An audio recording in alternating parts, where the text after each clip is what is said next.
Welcome, everyone. I'm the current president of the Bloomington Rotary Club, Aaron Davis, and welcome, everyone. Great crowd, great speaker. You're here for the weekly celebration of service for February 25th, 2020. Okay, we'll start out with our pledge and reflection led by District Governor-elect Jessica Hain, and leading into a hyper happy dollars reflection on the It Takes a Village free resource fair for parents and grandparents of toddlers and infants. And congratulations to Bloomington's Woman of the Year.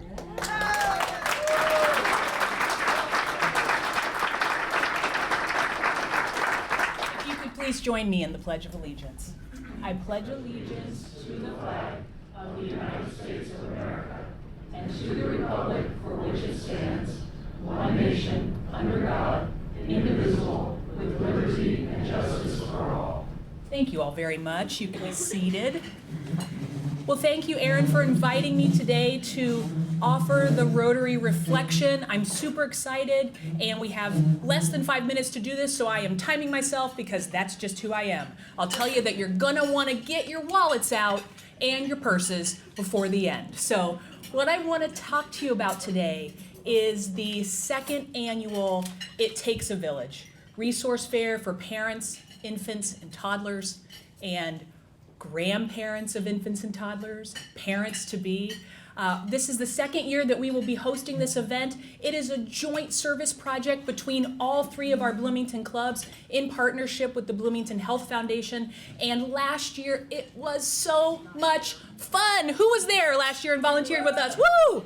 So we had 50 Bloomington Rotarians volunteering last year at It Takes a Village. We had 25 vendors, nonprofits, and community partners. We gave away $8,000 worth of free diapers, wipes, diaper cream, baby powder, sunscreen, and period products. And we also gave away strollers, car seats, pack and plays, baby Bjorns, not baby Bjorns, but whatever the one was that we had. It was not as fancy as that, but it was great. And we gave away all of that because of the community partnerships that we had. And we saw 60 unique families come to this fair, over 100 adults, and at least 60 kids. They were harder to count because it was at the warehouse. And if you haven't been to the warehouse, you know it's got this great play space for kids, and it's a beautiful partnership for us. So I wanted to remind you of it today. It's certainly top of my mind as a co-chair of this event.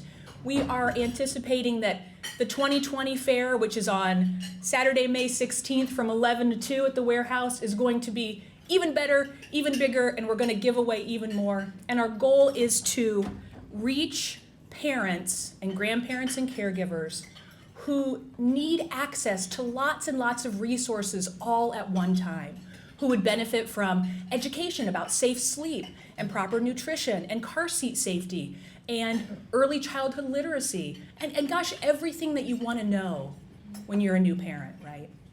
And our need is even greater. I think about last year when I came and spoke to your club, and I swear I come to this club without asking for money, I promise. But we were in this room when I was here last year. And we raised $500, by the way, just from me asking to help with our diaper drive. I carried in a big bag of diapers. I was a little bit lazier this year, so I brought a visual aid for you. We're asking for diapers, but also wet wipes and diaper cream. So I have a 6-year-old, a 4-year-old, and 2-year-old twins.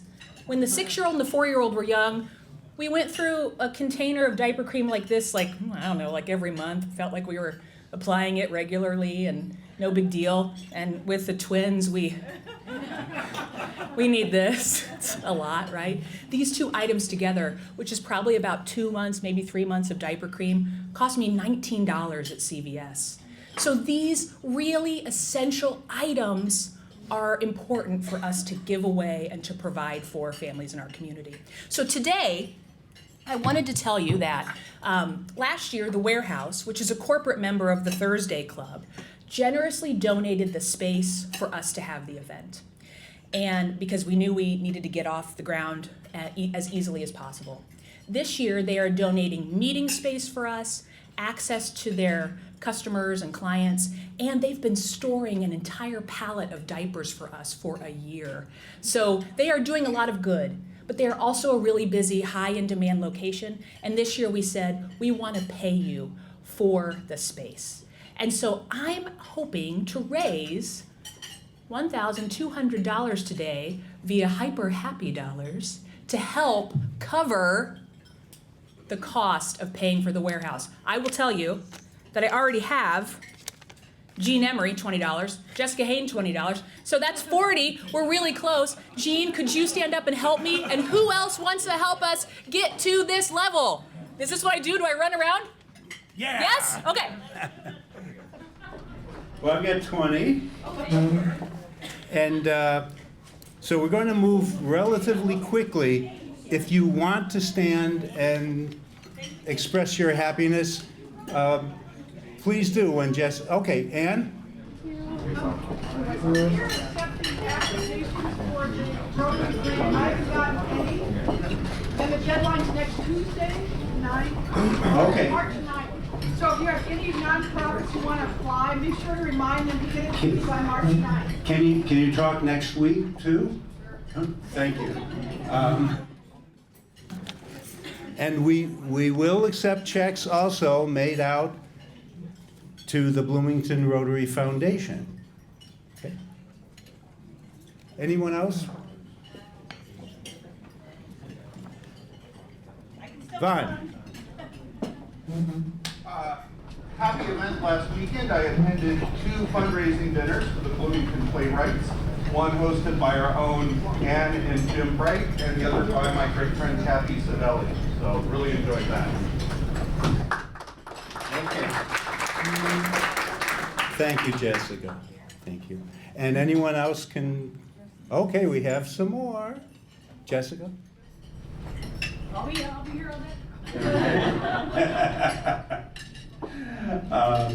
I want to thank today's. Liz has something she wants to say. So I just kind of saying I'm happy about all those that can attend tonight for the Hoosier Hills Food Bank. And I want to remind you, please wear closed toed shoes and no sandals and flip-flops. That may not be necessary, but I am one of you. Be sure to tell you all that. Thank you. Thank you, Liz. Yeah, that's today, 5:30. Okay. So I wanted to thank today's greeter, Art Omick, and photographer Charlie, our past president, Charlie Osborne, and Community Access Television Services, which posts videos of our meetings, and roundabout reporter Alan Barker, closing out his month. You've done a great job. It's not an easy thing. And special thanks to the staff and leadership at the Indiana Memorial Union and IU Catering Services. Judy Schroeder has the formidable task of introducing our guests today. Judy is our straightforward roundabout editor. Get it straight for me. Okay. It's not a task, Erin, it's a pleasure to welcome 13 people who chose to celebrate Mardi Gras with us here today. So we have 2 people from Rotaract, and when I call your name, please stand. Megan Gerhardt and Maren McClellan.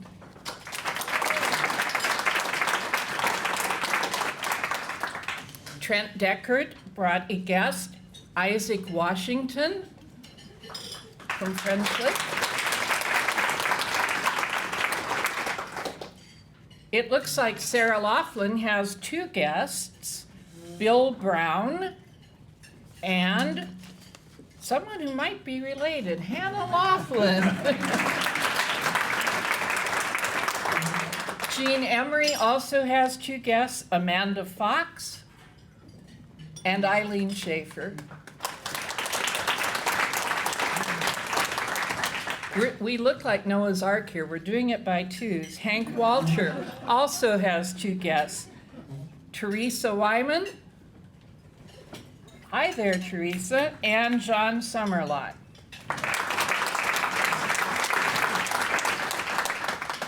Jim Bright has 3 guests. Callum Starr?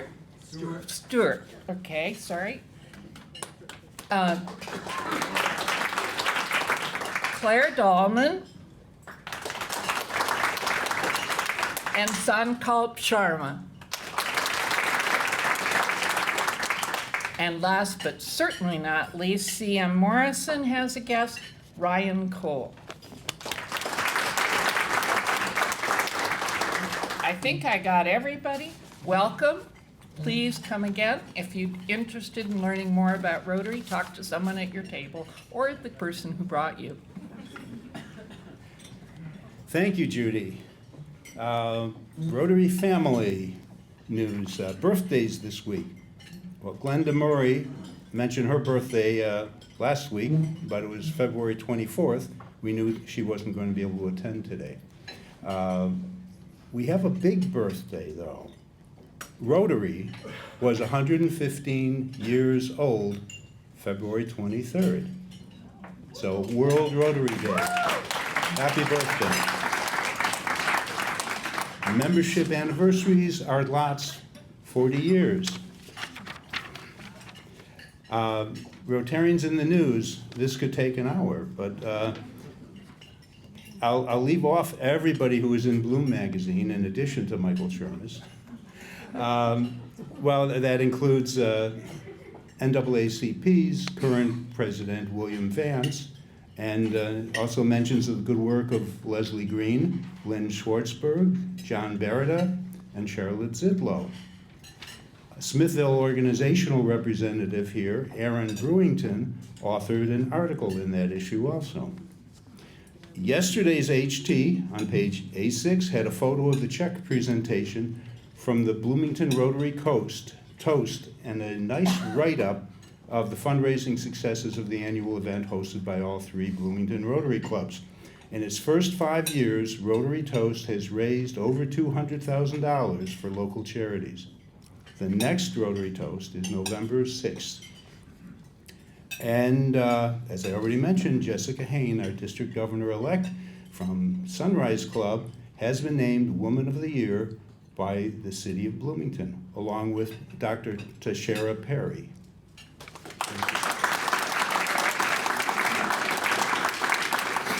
And longtime Rotarian Bob Salzberg will be inducted into the Indiana Journalism Hall of Fame in Indianapolis on May 16th. Finally, last I heard, Hank Heichema is recovering well from his surgery. Now, Rotary Action updates, I'm just going to glance through these. Committee sign-up sheets are with Natalie, if anybody still hasn't joined a committee. Liz Feidel already gave the update on Hoosier Hills Food Bank Service Project today.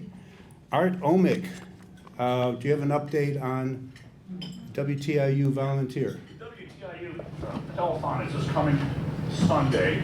I need just one more person. It's from 6:15 in the evening till 11 o'clock at night. It's really easy. They feed us, we sit on our butts, answer the phone. It's a great opportunity. If you want to go get away from the kids and the husband, or you want to get away from the wife for a few hours, not that I ever would. It's fun. I just need one more person. Okay, so please catch Art afterwards. He's not running too fast these days. Also, the Rotary Leadership Institute has some limited space available. It's this Saturday, and it's a great entry point to learning more about Rotary and to helping develop or share your leadership skills. So contact me for more information. There's some flyers up by Natalie. Also, we have a family-friendly 5:05 this Thursday at Viva Mas Mexican Restaurant. So people of all ages are welcome. It's fun. Anyone who's been there knows that it's colorful and very festive. Rotary District Conference is April 17th to 18th in Plainfield, Indiana. New Rotarians have a special registration fee of $105. Lastly, if you have not yet picked up the updates for our club directory, please pick up a set from Natalie on your way out. In a little over a month, there will be another update. You don't want to have to combine 2 updates at once. Now, you all ready? Charlotte Zitlow is going to introduce an old friend of the Bloomington Rotary Club.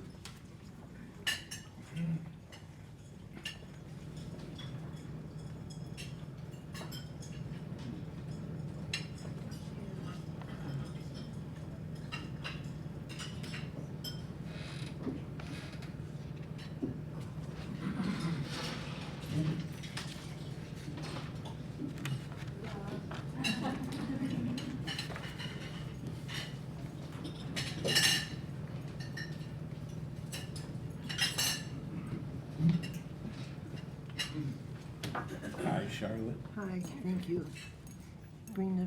Is the microphone closer? Yeah, my voice is going, but I'm still talking.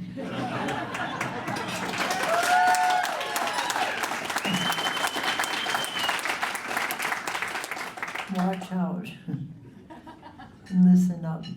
Yes, I'm very, very happy today to introduce somebody who I found out was an old friend when I was at a Rotary meeting years ago. And she had come up to talk to me because I had given the speech that day, and she said, "You sound like my mother. You remind me of my mother." I thought, yeah, well, I'm probably old enough. And she said, no. She said, I mean, she did in my town, in her town, what you're doing here. And I said, I looked at her badge, and it said Lori Burns McRobbie. And I said, Eunice Burns. And she said, yes, that's my mother. Her mother was running for city council in Ann Arbor when I was just getting involved in politics. And she was running, and she was a Democratic candidate for city council in a town which hadn't had a woman or a Democrat for a long time. And many of us worked very hard to get her elected, and she was elected.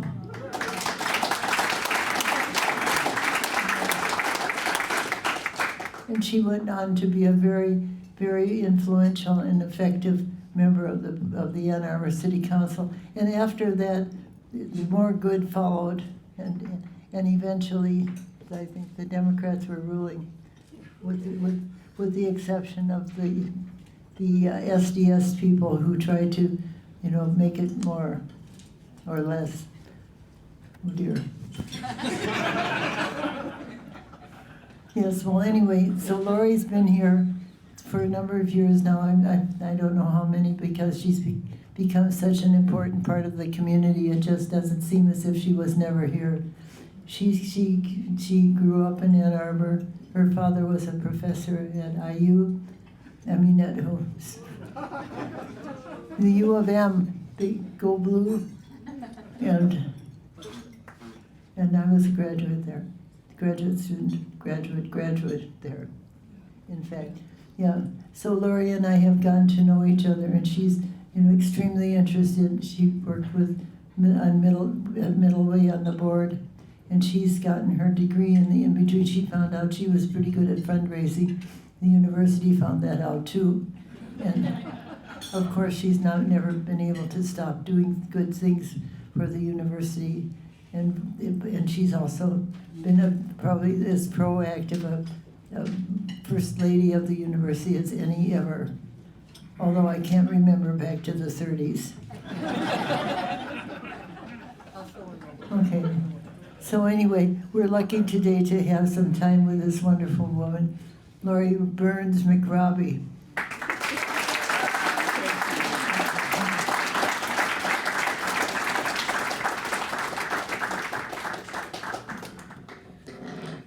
Thank you, Charlotte. I'm glad you told that story.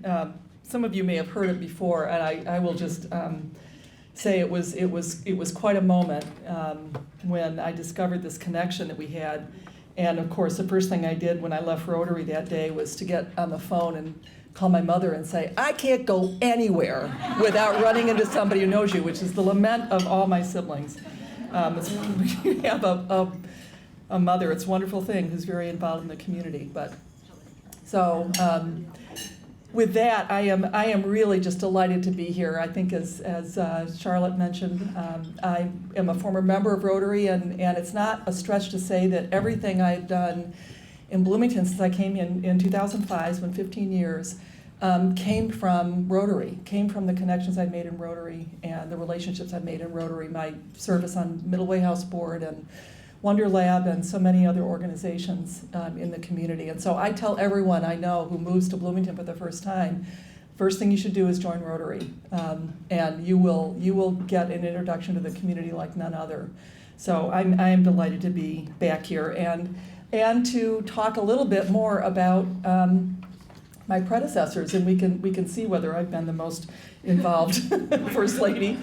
You know, it's an interesting history. I began looking at the history of my predecessors when Michael first became president in 2007. And I was able to do a lot of research, gather a lot of information, and turn it into a talk that I've actually given a number of times. Some of you may have heard it before, so some of this may be a little bit of a repeat, but I haven't done it since 2011, so maybe some of it will seem new again. So since 2011, other things have captured my attention, but I recently signed a book contract with IU Press to produce this as a book, which we'll see exactly when that's going to come out. But hopefully within the next year, there'll be a book that captures all of the research that I'm continuing to try to do. Some of it is a little hard to uncover. So it's probably pretty obvious why I would be interested in finding out a little more about the women who walked this path before me. But I was also interested in them because I have always been interested in women's history. I was a history major at Michigan, and I specialized in women's history, both mainly in European history at the time and now much more focused on American history. But also because of my longtime involvement in universities. As Charlotte said, I'm the daughter of a faculty member. I grew up in a college town. My entire career has been at an institution of higher ed, or including IU, or on the national level at a higher ed association. So I know universities, and I understand a little bit, at least I thought I did, a little bit of what it meant to be First Lady. But I also knew that the more I learned about the women who served IU alongside their husbands, the more I would understand about IU. It was a way for me to get to know the university, which I felt very much motivated to do as Michael got into his role, and that it would help me also gain more insight into how women's lives have evolved within the academy and within the community. I also knew they had something to teach me, even those who had been at IU many, many, many years ago. Who were they? Who were these women? What did they do as First Lady? And how did they think about their role, and how did that change over the years? This last question was particularly important when Michael became president, but it is still important to me because the institution keeps changing and evolving, and so my opportunities to serve the institution in different ways keeps evolving as well. So it's a continual question. So there are actually, I think you may know, Michael is the 18th president. There are actually 20 First Ladies, including me. David Starr Jordan had 2 wives. His first, I'll talk a little more about them in a minute. And I also count Jean Bepko. Some of you may remember her possibly. Jerry Bepko served as interim president between Miles Brand and Adam Herbert in 2003, and Jean was actually very active. She was here a lot. She spent a lot of time in Bryan House. She helped renovate the house before the Herberts arrived in the summer of 2003, so I count her as well.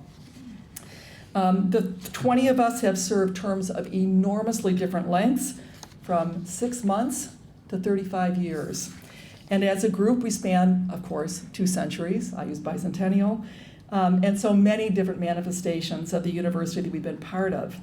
So indeed, looking at these women and seeking to understand them is a way of understanding the university as well as the larger societal context that prevailed during each of their eras. Across all of us, however, I think certain themes emerge. I'm sure we all ask that inevitable first question, which is, what do I do now?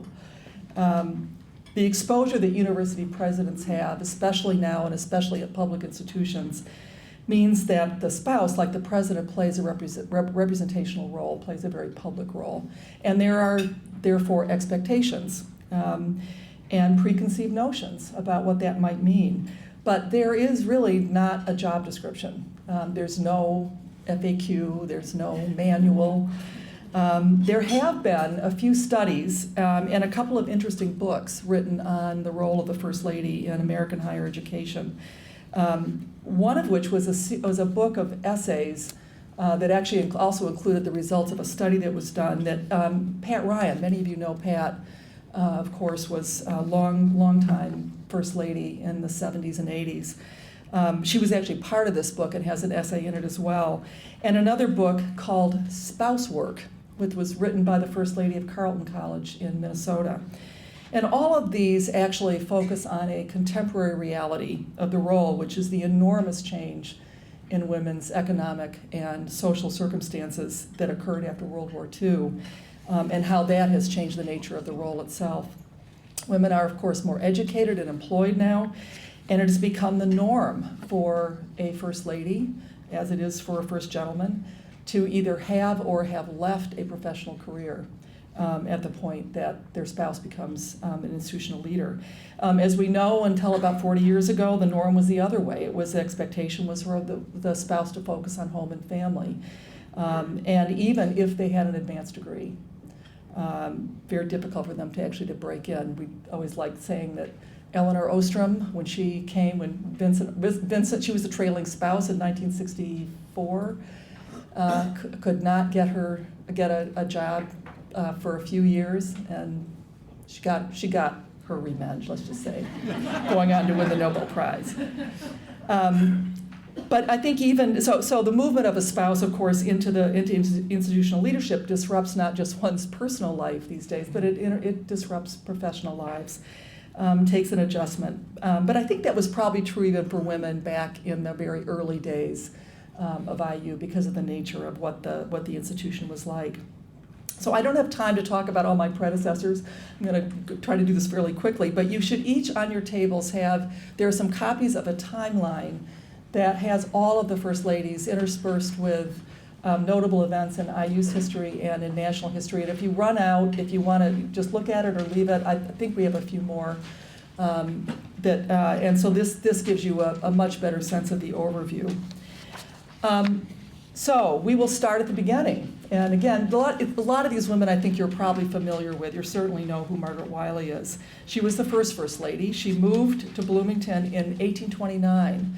At the IU at that point had been open for about 4 years. So it was, as you know, founded in 1820, but it took about 5 years to get buildings built, faculty hired, and for the doors to open, as they did for about 12 young men in 1825. Well, by 1829, Bloomington was about 400 citizens, and it consisted of 2 buildings on Seminary Square, and by that time about 40 young men. It's interesting to note that while her husband, Andrew, was the second longest serving president of IU, she's actually the third longest serving First Lady behind Charlotte Lowe Bryan, of course, who was the longest, and Herman Wells's mother, who served as his First Lady during his tenure. So her father, Margaret Ritchie was her maiden name, was a trustee of Jefferson College in Pennsylvania, was a friend of George Washington's, actually managed large tracts of Washington's land. And Andrew Wiley himself had been president of Jefferson College and Washington College in Pennsylvania before he was hired to lead Indiana, what was at that point Indiana College. So Margaret bore 3 more children here in Bloomington. She delivered her 12th and last baby at the age of 44. Better her than me. After the family had been in Bloomington for 8 years, that's when they built the house on the corner of 2nd and Liberty, which 2nd and Lincoln, that I'm sure you all know, which is now the Wiley House Museum, and a wonderful, wonderful place to visit. Margaret served in the pretty traditional capacity as First Ladies, a hostess to members of the community, as well as the college. Her husband, of course, was a preacher, so this was an intersection of faith, family, as well as the college. She actually kept her distance from the school. I mean, in part, she had 12 children, not a lot of time, but she did occasionally serve as a kind of mother substitute to the young men, and even took in sick students when needed, sort of ran a little infirmary out of her house. We have many letters from the Wiley family, as I think a lot of you know, in our archives, but very few from Margaret. She was just not a letter writer. And in fact, if you read some of the letters, they complain about the fact that she didn't write more letters. So we don't know a tremendous amount about her, but she did come to love Bloomington, and she spent the last 30 years of her life here. So Margaret was succeeded by 5 more women whose husbands were also preachers. As I think you may know, IU was functioned essentially as a seminary for the first 50 or so years of its existence, a little longer than that. But we know very little about these women. We have no pictures of them in our archives, very few papers. And in one case, Permelia Daly, William Daly's wife, she didn't even move with her husband to Bloomington. But I chose Margaret Wiley's immediate successor, Louisa Ryers, to talk a little more about, because even though she had the shortest tenure of any First Lady, 6 months, her husband announced his resignation after taking the job and discovering the deplorable state of the university's finances. She exemplifies several aspects of women's lives in Bloomington, both before and after the Civil War. IU in the 1850s was at a bit of a crossroads with serious money problems alongside pressures to expand. The Indiana Constitution had been modified in, I think, 1851, and it actually included a section that called upon IU to educate women and men. But the norms of the day meant separate facilities, and that was not in the budget. But it was even worse than that. There wasn't a budget, effectively. Money was appropriated very irregularly, and sometimes well after the school year had started. And actually, in 1851, the university came perilously close to losing everything, and I imagine Jim Capshew can tell you more about that particular story. So it was in this environment that President Ryers just couldn't see leading the institution, and he'd resigned to go back to being a mathematics professor, and they moved to Kentucky. Louisa herself was a daughter of an English barrister who was also a principal founder of the Western Libraries Association. She was born in Ohio and was very well educated and an avid reader. We have a lovely quote from her about her love of her father's library, which says, "I was not more than 10 or 11 when, in the absence of any juvenile books, I read with delight Milton's Paradise Lost and the translation of Homer's Iliad." 9 years old. She also apparently fell in love with Bloomington. Alfred Ryers died in 1858, not long after he left, and she moved back here. In 1874, she became the first president of the local WCTU. Another way in which she illustrates what women were doing in the latter half of the 19th century, which was organizing and advocating. She was also a member of the local cemetery association, which became Rose Hill Cemetery. And in fact, she died in Bloomington, and she is buried in Rose Hill. So my next pair that I'm going to talk about, all of these are adjacent in time, are the 2 wives of David Starr Jordan, who was IU's 7th president, because they served IU as First Lady at a crucial moment in IU's history, which is when it moved away from its sectarian roots and expanded its footprint in Dunn Woods. David Starr Jordan was IU's first non-preacher president, and of course his wives are the first ones who were First Lady here, where we are today.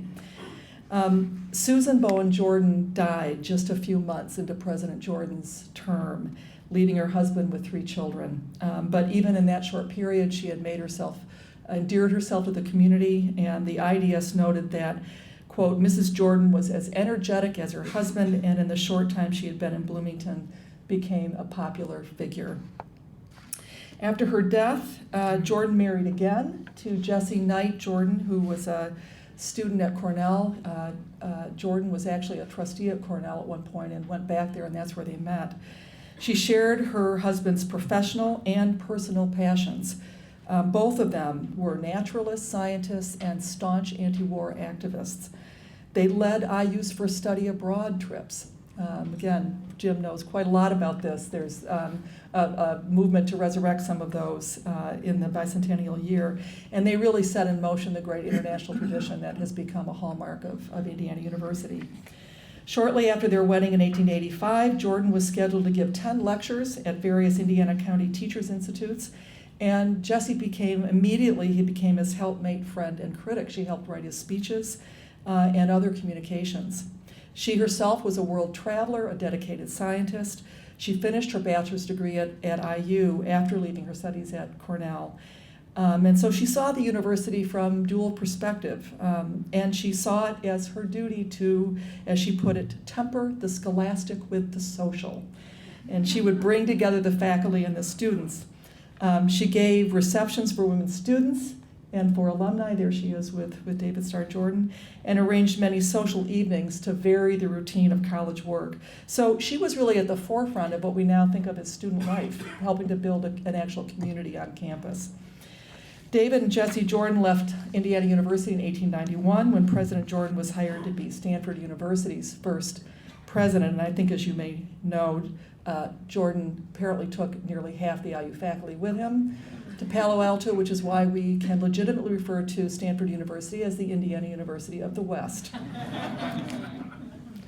So, my next pair is Frances Morgan Swain and Charlotte O'Brien, who together served IU for nearly half a century and exemplify the way First Ladies built community beyond the campus and helped accelerate philanthropy.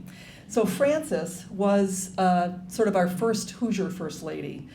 She was an enrolled student in the late 1880s in mathematics, and her husband, Joseph Swain, who was a professor here, was one of the people who went to Palo Alto with David Starr Jordan, and so Frances finished her undergraduate degree at Stanford, so she would have been in one of the first graduating classes at Stanford in math in 1893, 92, I think.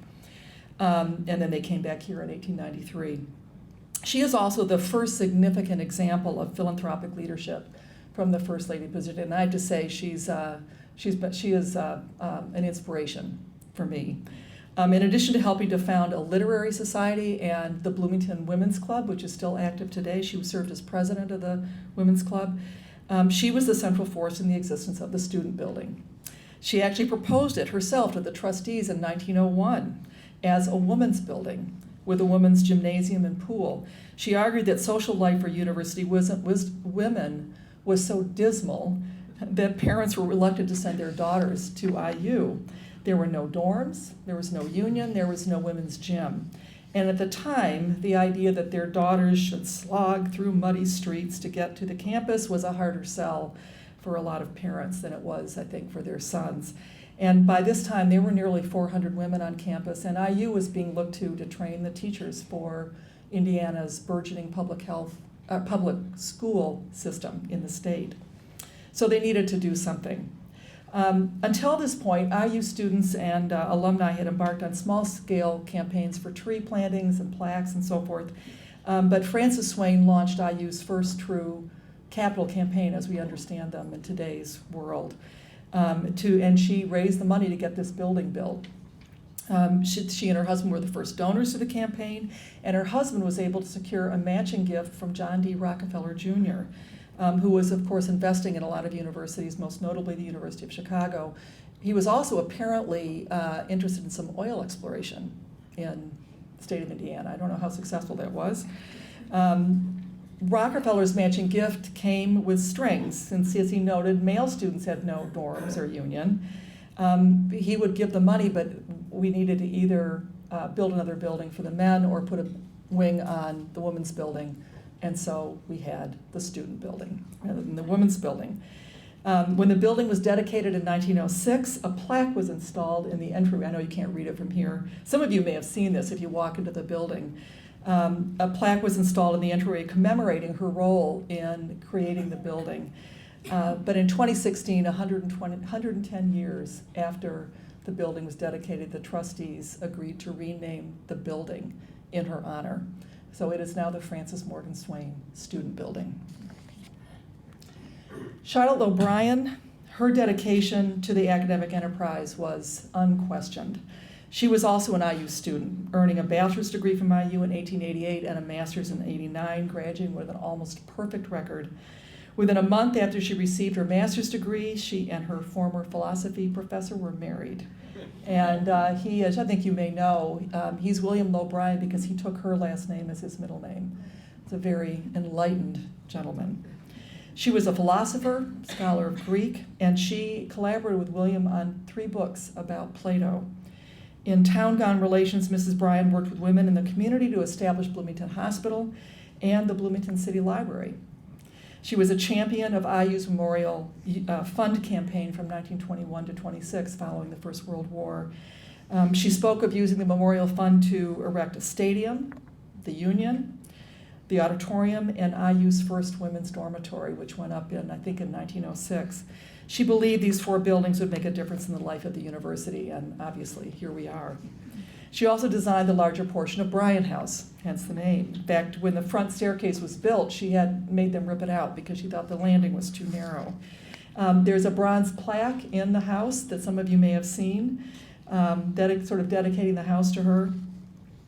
Well, despite her obvious intelligence and her academic credentials, she never taught. She never was on the faculty. And this may be an instance, hard to know, whether her aspirations were other than what expectations of her role had in store for her. She died in 1948, 9 years before her husband did. 3 years later, President Bryan published a tribute to her titled Last Words that contained reminiscences and some of their writings. It's quite a lovely document. And the book begins with a handwritten note from David Starr Jordan praising Charlotte's intelligence, character, strength, and energy. Oh, and I forgot to bring this up, but that's a picture of the Bryans the day that the trees were cleared to build the men's gym, because you can't read that. So she was very active in all that construction that happened during Bryan's tenure. Peg Brand. Now I'm now in modern history, so I imagine a number of you knew Peg when she was here, and my last pair, wrapping up quickly here, is Peg and Karen Herbert, who represent a set of unique firsts. Peg Brand was the only First Lady to be a full member of the faculty. She taught in philosophy and in gender studies, where there is an endowed chair in her name. After Miles Brand left to become president of the NCAA, she assumed a tenured faculty position at IUPUI, and she now teaches at the University of Arizona in philosophy. During her time as First Lady, Peg made strong efforts to reach out to students and to reconnect alumni and donors to the university through the Colloquium for Women, many of you may have heard about, which of course still continues today. Peg professionalized the role of First Lady in an era when women were actively working for equity. In 1989, a survey conducted by the Association of American Universities showed that 11% of the respondents had some sort of job description, and I mean, these were pretty minimal, but just 11%. About 5% received salaries, and all but one was female in that era. Many, Peg included, felt that it was time to negotiate a better defined role for First Ladies, one that entailed established responsibilities, clear expectations, and compensation in some form, salary or benefits. So Peg advocated for spousal pay and worked through the AAU to develop policies that encouraged governing boards to formally recognize the spouse's role and consider it a titled position with a job description, salary, and/or some kind of benefits. Let me bring up my other slide, picture of her with Miles. Most presidential spouses now have all those things, thanks to Peg's efforts and others. And of course, many more of those spouses are men. There's a lot of changes. But Peg did as much as anyone, and she's still known for this in the AAU, that helped redefine the role of presidential spouse in the 21st century. So finally, my immediate predecessor, Karen Herbert, extended her warm inclusiveness to many, and in her quiet and unassuming way, I think came to represent the spirit of IU to individuals and groups around the state. She and President Adam Herbert arrived in the summer of 2003 as the first, and obviously so far only, African-American first couple. Karen came into her role as First Lady from active professional and civic careers. After retiring from her management career in telecommunications, Karen turned her attention to fundraising for community foundations and public libraries, interests that she brought with her when she came to Indiana. She was also a lover of music, especially jazz and the visual arts. She said that growing up in the Washington, D.C. area, the National Gallery and the Corcoran Museum of Art were her playgrounds. She has exhibited her own paintings, prints, and other artworks in various venues. Picture of her with President Herbert. As a collector, Karen was especially fond of the Hoosier Salon style. She came to know it when she was here.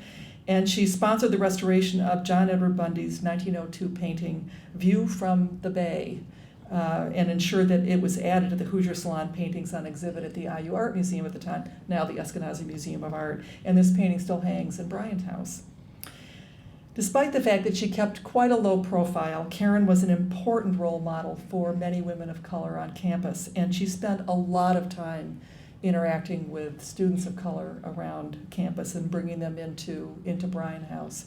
She also was a very strong advocate for big brothers, big sisters.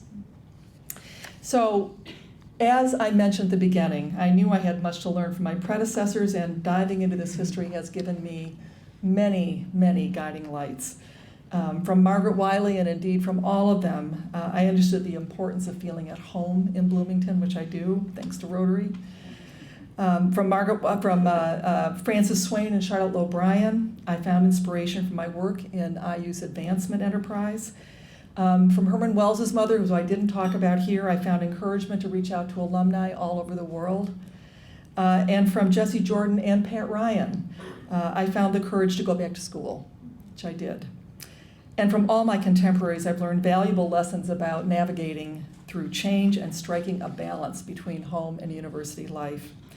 And all of these experiences, though, are enormous privileges, and I'm deeply grateful to the wonderful university, its alumni community, all of you, and of course to the president who has made this all possible. Thank you.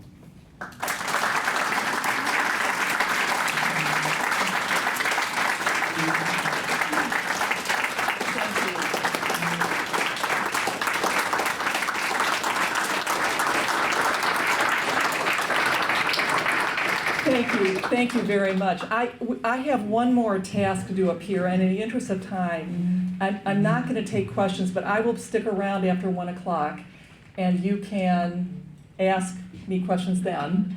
But my other task is a great pleasure for me to do. You all know we're in the midst of celebrating IU's bicentennial. I hope some of you were able to go to some of the events on January 20th, the ringing of the carillon, the dedication of the new supercomputer, many other things, as well as to check out so many exhibits and events going on and will through the end of the year.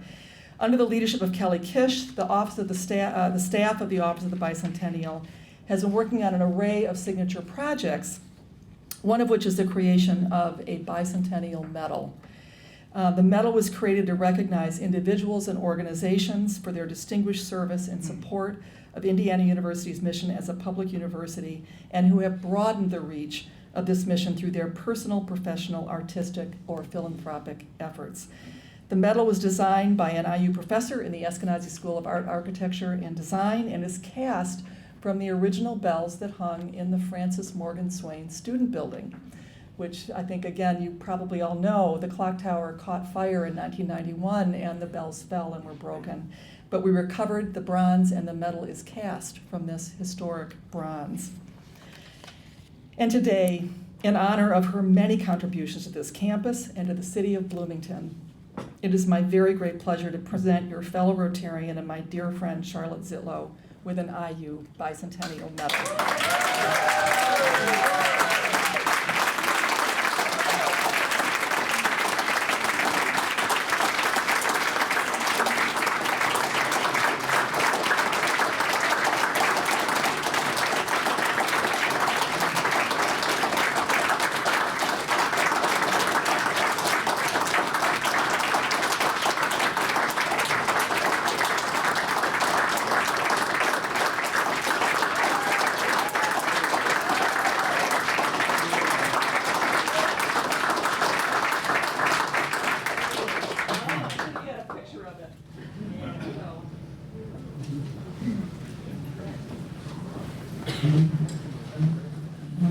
Thank you. Thank you, Lori. And we're all happy for Charlotte and grateful.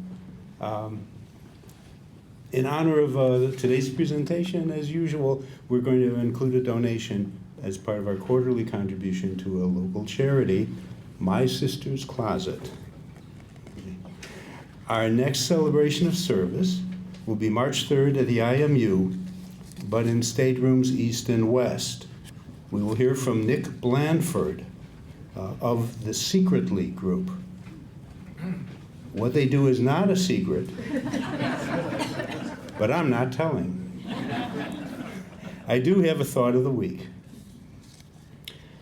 Some of our mentality about what it means to have a good life is, I think, not going to help us in the next 50 years. We have to think through how to choose a meaningful life when where we're helping one another in ways that really help the earth. Eleanor Ostrom. So please. How much did we raise? Oh, well, at least $849.